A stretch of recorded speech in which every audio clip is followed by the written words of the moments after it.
Good morning, I'm Sunetra Choudhury, political editor of the Hindustan Times, bringing you all that you need to know about COVID-19 on Wednesday, the 16th of September. First up, I'll look at the numbers, and India has now crossed the 5 million cases mark.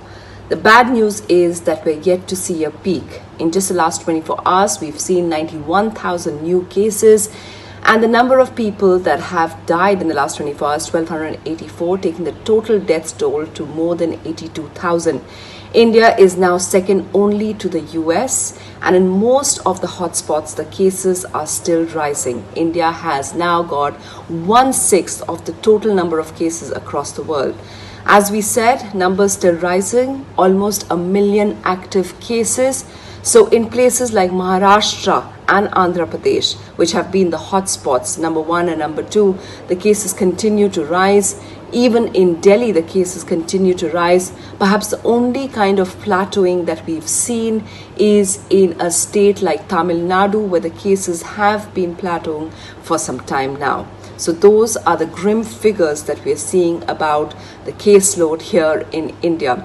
Well, speaking of one of those specific cases, like in Delhi, where we've seen a resurgence, in the last 24 hours, we saw 36 new deaths. It's the highest number of people killed in Delhi in the last 2 months. Even the hospitalizations saw a record high.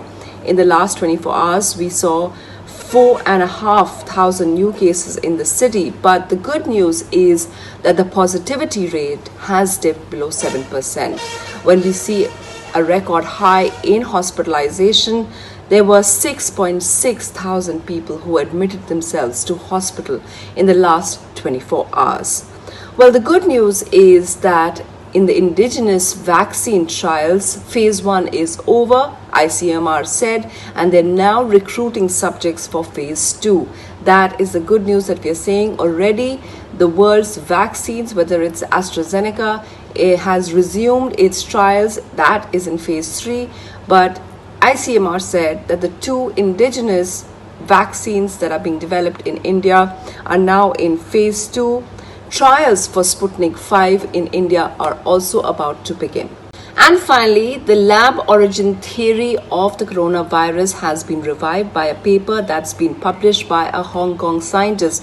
The Hong Kong scientist, who has now sought refuge in the US, says that the virus behind the coronavirus doesn't look like it's a naturally evolved pathogen. This theory and this paper is yet to be peer reviewed, but it has yet again revived the theory that the coronavirus may be something that's been evolved or developed in a lab. It was Nature Journal which initially published that the virus behind the coronavirus may have its origins in a bat. They said there was 96% match with it.